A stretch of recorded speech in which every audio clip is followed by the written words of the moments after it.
Assalamualaikum warahmatullahi wabarakatuh.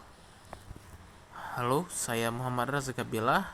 Hari ini saya akan menjelaskan tentang bab 5 yang berjudul Komunikasi dan Interpersonal Skill dengan suplemen bab 5 Komunikasi.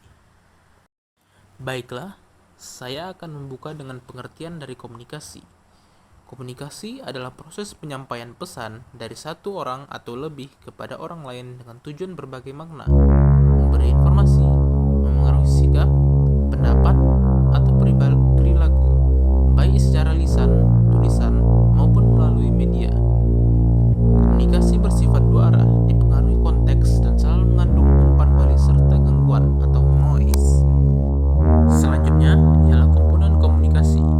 Komponen komunikasi adalah unsur-unsur yang membentuk proses komunikasi agar pesan dapat tersampaikan dengan baik, meliputi lingkungan komunikasi yang dimana konteks fisik, sosial, psikologis, dan waktu. Yang kedua, sumber dan penerima. Setiap individu berperan sebagai pengirim dan penerima pesan. Ketiga, encoding dan decoding. Proses penyandian dan pemaknaan pesan. Keempat, kompetensi komunikasi. Kemampuan berkomunikasi secara efektif dan tepat konteksnya. Kelima, pesan, di mana informasi verbal dan non-verbal yang disampaikan. Keenam, saluran, yaitu media atau jalur penyampaian pesan. Ketujuh, umpan balik, respon atas pesan yang diterima. Dan yang kedelapan, gangguan atau noise, yaitu hambatan fisik, psikologis, dan semantik dalam komunikasi. Setelah komponen komunikasi, kita masuk ke dalam tujuan dan fungsi komunikasi. Tujuan komunikasi adalah untuk menciptakan pemahaman dan pengetahuan dengan fungsi utama memberi dan memperoleh informasi, itu yang pertama. Dan yang kedua, menilai dan mengevaluasi suatu ide atau hasil. Ketiga, mengarah tindakan atau perilaku. Keempat, mempengaruhi sikap dan motivasi. Dan yang terakhir, menjalin hubungan sosial secara netral atau insidental. Selanjutnya, kegunaan mempelajari ilmu komunikasi. Mempelajari ilmu komunikasi berguna karena komunikasi merupakan kebutuhan dasar manusia. Komunikasi adalah aktivitas kompleks yang memerlukan keterampilan. Komunikasi juga penting untuk efektivitas karir dan organisasi.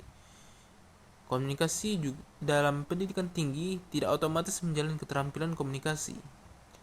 Ilmu komunikasi bersifat multidisipliner dan relevan di berbagai bidang. Selanjutnya, komunikasi dalam organisasi. Komunikasi organisasi adalah proses pertukaran pesan di dalam dan di luar organisasi untuk mendukung kerjasama dan pencapaian tujuan.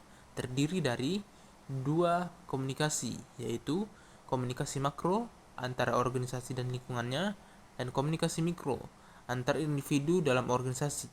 Bentuk meliputi komunikasi formal, informal, ke atas, ke bawah, horizontal, dan silang.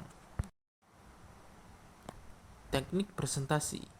Teknik presentasi adalah keterampilan menyampaikan pesan secara lisan di depan publik secara terencana dan formal dengan tujuan memberi informasi, menghibur, atau membujuk serta didukung oleh teknik penyampaian dan alat bantu visual.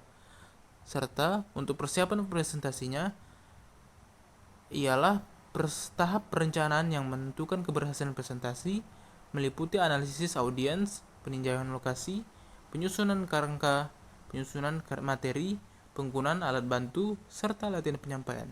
Serta pengertian presentasi itu sendiri ialah proses komunikasi lisan yang disampaikan secara sistematis kepada audiens dengan memperhatikan pengirim pesan, isi pesan, media penyampaian, penerima pesan, dan umpan balik agar tujuan komunikasi tercapai secara efektif.